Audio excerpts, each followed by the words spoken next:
कोई इंसान अपने जीवन के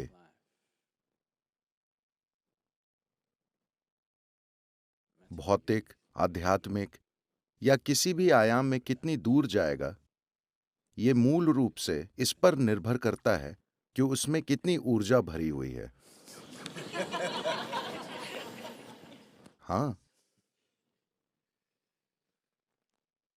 बहुत से लोगों में ढेर सारी ऊर्जा है, मगर उनके अंदर इस ऊर्जा को एक तरह की व्यक्तिगत शक्ति में रूपांतरित करने का ज्ञान या जरूरी प्रणालियां नहीं है। शक्ति किसी और के बारे में नहीं होती, शक्ति आपके बारे में होती है। Power is not about somebody else. Power is about you. आपकी शक्ति की संभावनाएं आपके जीवन की तीव्रता और गहराई को तय करती हैं, और ये भी तय करती हैं कि आप अपने जीवन में जिस क्षेत्र में काम करना चाहते हैं उसमें कितने प्रभावी होंगे। अगर आपको ये शक्ति चाहिए तो आपको अपनी ऊर्जा का इस्तेमाल बुद्धिमानी से करना होगा। Energy can be aggregated into power. ऊर्जा को शक्ति के रूप में इकट्ठा किया जा सकता है, जरूरी ज्ञान और जरूरी साधनों की मदद से, वरना बस अंतहीन विचारों, अंतहीन प्रतिक्रियाओं और चिंताओं से ऊर्जा को नष्ट किया जा सकता है। मैं चाहता हूं कि आप अपने दैनिक जीवन को ध्यान से देखें। एक सरल सी चीज, बस मान लीजिए दिन में आप कितने शब्द बोलते हैं। आप कभी गिनते नहीं? ओह, आपको ऐसा करना चाहिए, आपको गिनने चाहिए।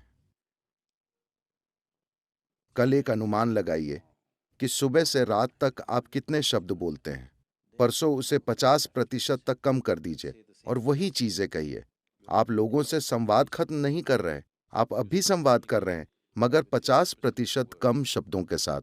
आपकी भाषा कौशल निश्चित रूप से बढ़ जाएगी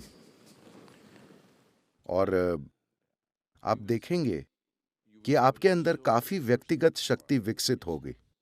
देखिए, इस बात के वैज्ञानिक प्रमाण हैं कि अभी जब आप यहां आराम की स्थिति में बैठे हैं, आपकी कम से कम 20% ऊर्जा आपके दिमाग में खर्च हो रही है। If you bring this down, that your brain is not unnecessarily fluctuating and अगर आप अपने दिमाग का बिना वजह अस्थिर होना और हर समय पागल की तरह कूदते रहना कम कर दें, अगर वो स्थिर रहना सीख ले और सिर्फ वही करे जो जरूरी है, तो जबरदस्त व्यक्तिगत शक्ति पैदा होगी।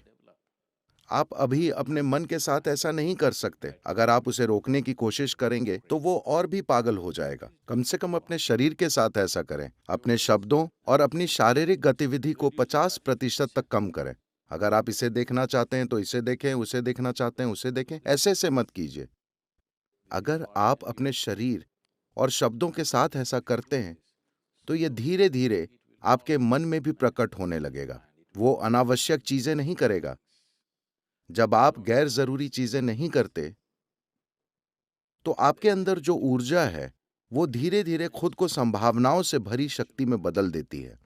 तो इसे विकसित करने के लिए जो आसन आप कर रहे हैं, जो सूर्य नमस्कार आप करते हैं, अगर आप कर रहे हैं,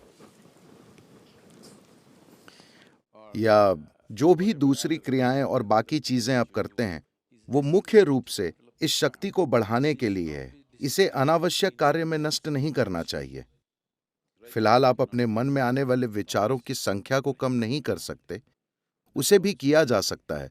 अगर आप बस अपने अंदर एक स्पंदन लाएं, एक सरल मंत्र, जब ये पागल हो रहा हो, बस कुछ समय तक इसका जाप करें, एक तरह का स्पंदन पैदा करें। आप देखेंगे कि उससे जबरदस्त व्यक्तिगत शक्ति पैदा होगी। amount of personal power.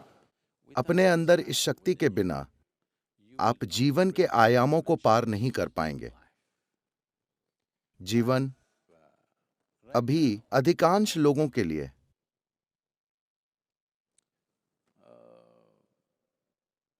चैतन्य बस एक ग्रंथों का वाक्य है। ये उनके जीवन में एक जीवंत अनुभव नहीं है। अगर उसे एक जीवंत अनुभव बनना है, अगर सृष्टिकर्ता जितनी शक्तिशाली चीज को आपके अनुभव में आना है तो आपके अंदर शक्ति की एक भावना होनी चाहिए। हमें हमेशा यह समझना चाहिए, शक्ति हावी होने के बारे में नहीं होती, शक्ति प्रभावशाली होने के बारे में होती है, समर्थ बनने के बारे में होती है।